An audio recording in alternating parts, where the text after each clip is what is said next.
Welcome to the Be Ready Utah PrepCast. I'm Wade Mathews, the manager of Be Ready Utah, and along with me today are Jeff Johnson and Bryan Stinson, also outreach specialists with Be Ready Utah.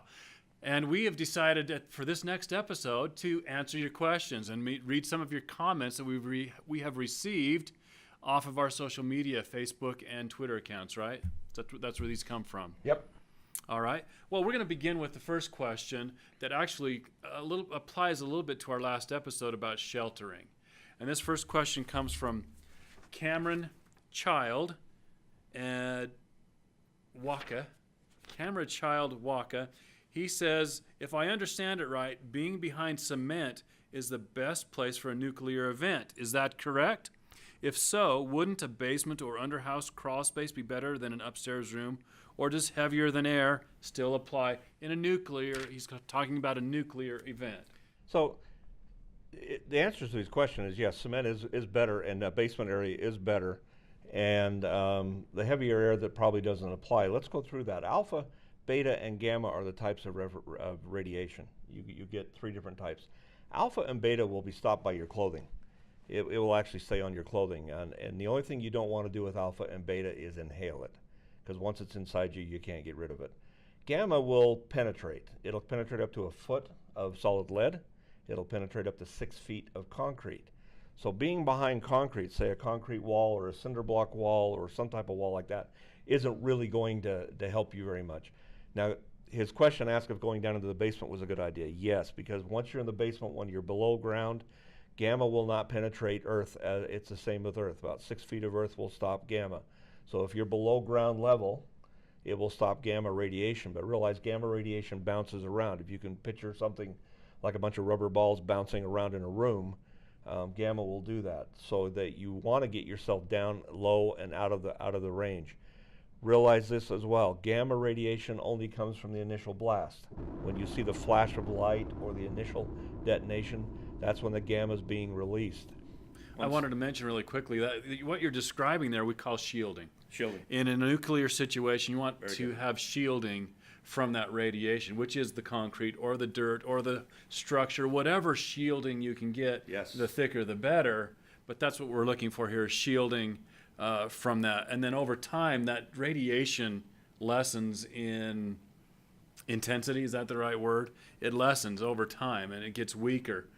So we want to, I don't know exactly what that time frame is, but have that shielding for as long as possible. And realize alpha and beta are carried on the wind. Gamma is a ray, like a light beam. So alpha and beta can be blown around in dust and on wind after a storm, after an explosion or some kind of nuclear accident. The alpha and beta can be carried and can be around for up to 6 weeks. So that's your fallout then? That's fallout, Okay. yeah. And sheltering might be a minimum of 6 weeks in that kind of situation. Okay. And you mentioned what is the cause of some of this type of radiation in a wartime would be that nuclear blast, the 50s and 60s civil defense days. Is that a big risk today? We hope not. But is it important to still know those protective actions, how to survive those? Absolutely. We still need to know them. So what about that initial blast? We see a flash of light off in the distance. What do? Don't look at it and get out of its direct line of attack, which is, again, behind some heavy shielding. The more shielding, the better. But don't look at the light, look away from it, because it can blind you and it can also burn your skin, and then immediately get out of the shielding.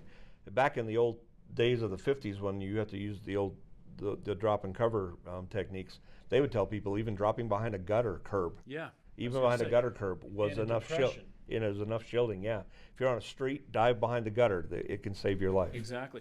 I had the privilege, this episode is not just about nuclear, but I had the privilege of meeting, I think, the last living survivor of the nuclear bomb on Hiroshima. Wow. He survived inside his mother's stomach. He wasn't actually born at the time.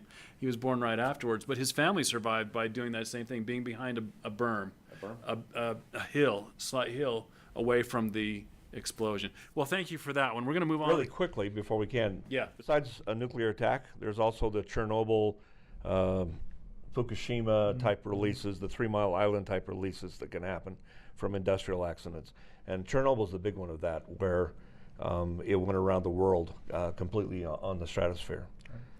Well, and then I just wanted to point out the difference between, we're talking radiological event here, and what we were talking about before is a chemical plume. You would almost want to do the opposite with a chemical plume. Radiological, basement.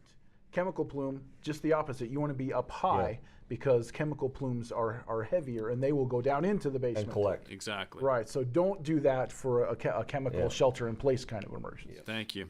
The next one actually is a comment from Daniel Edinger. He has a comment about hypothermia. He says, when I was about 8, I suffered not only hypothermia, but a mild case of heat stroke.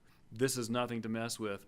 So that's kind of, again, our previous topic on the PrepCast was about sheltering. So if you want to go check out those the last episodes of the PrepCast on sheltering, we talk about that, how to protect from the extreme temperatures of cold and heat. And congratulations, Daniel. We're glad that you pulled through at that young age. And I think you said hyperthermia. did he say hyperthermia? Hyperthermia. Hypo is below. Sorry, Hyper is above. Thank you. All right, I misread that one. All right, next question from Nick Ritchie. How much cash should one have on hand, and what is considered small denominations? Well, I would think the amount that kind of depends on your emergency plans. If you're planning, you should have an evacuation plan. Where are you going to evacuate to? You should have enough cash in your disaster supply kit to be able to get food, fuel, perhaps lodging till you get to grandma's house in Colorado or wherever you're planning to have an outside evacuation place too. And there's lots of case studies on this. Katrina was a big one, and they recommend that a family of 4 have a minimum of $500. $500 is the bare minimum you want to have in these kind of scenarios, even if you're sheltering in place and not evacuating. And always in this, more is better. And then the denomination part is anything but less than a 20. Smaller is better. Yeah. Having 1s around and 5s around is better than having 20s around, and even having some change. And coins, dollar coins are really a good thing to keep. If you got dollar bills, take them down to the bank, switch them into coins. They seem to be a better trading commodity. When a disaster strikes, people will take the coins a lot quicker than they'll take a dollar bill. And it's really a good thing to do. But there's lots of studies on this you can go out and look at. So minimum $500, small bills, 1s, 5s, 10s, and 20s, and coins. And don't forget to rotate that cash like you would with your food and water. You want to make sure you keep that cash fresh. Oh yeah. Okay. All right. Well, actually, I just want one thing with that. If you don't have change in an emergency situation, you're going into a convenience store. If they have anything left, that $1 bottle of water is going to cost you your next smallest bill. So if you only got a 20, they might not have change. It's now a $20 bottle of water. Exactly. They might not make change. Right. That happens. All right, our next comment from Robert Andrews. He's talking about making labels for your food storage. He says, get the magnetic tape and put your labels on them. So if needed, you can rearrange your shelves to make room for other items. Okay, great comment. Thank you there, Robert. Our last question from Jeff Fouts. What would you do if? Open-ended question there. What would we like to answer on that one? What would you do if? Wow.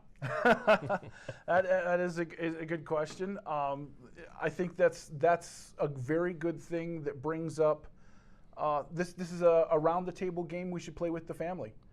Play with our at work, play at our PTAs.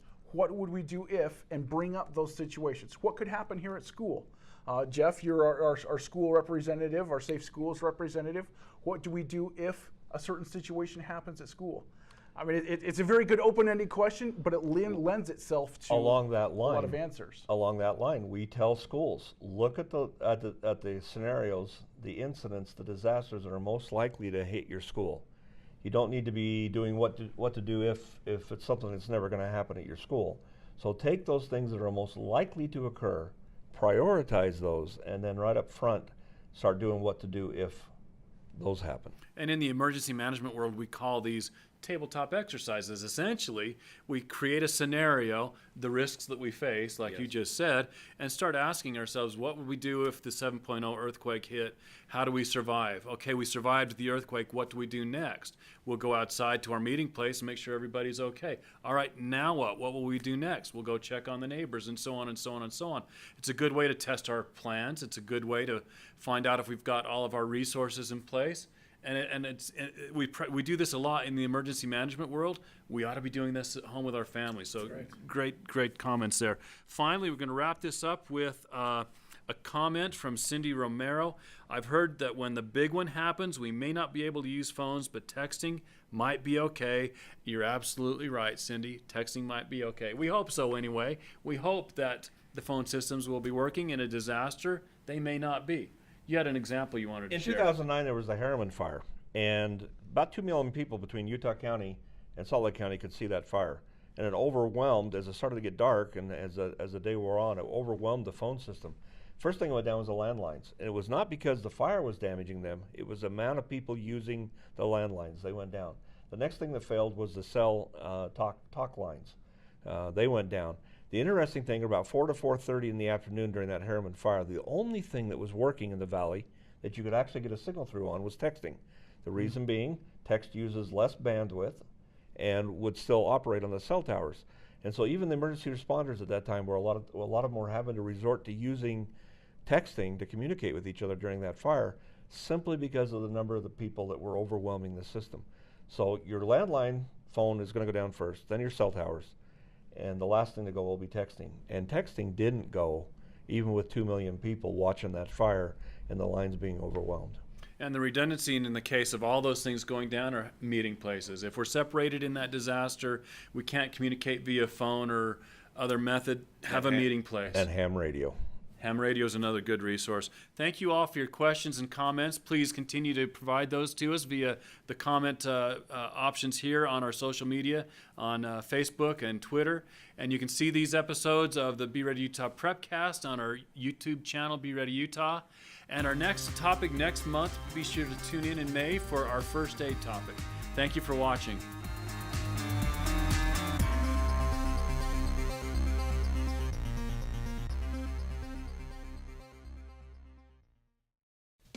Hey, hope you enjoyed this episode of the Be Ready Utah PrepCast. Like what you're seeing? Have a question about anything related to emergency preparedness? Or do you have a comment about something you've learned as you make a plan or get a kit? We'd love to hear from you. Comment or reply to us on Twitter or Facebook at Be Ready Utah with hashtag BRUPrepcast or in the comments on YouTube. We'll talk about it on one of the next episodes of the Be Ready Utah PrepCast. Don't forget to share these videos and your own adventures in preparedness with your friends, family, neighbors, and coworkers, because anytime is a good time to talk about emergency preparedness. See you next time.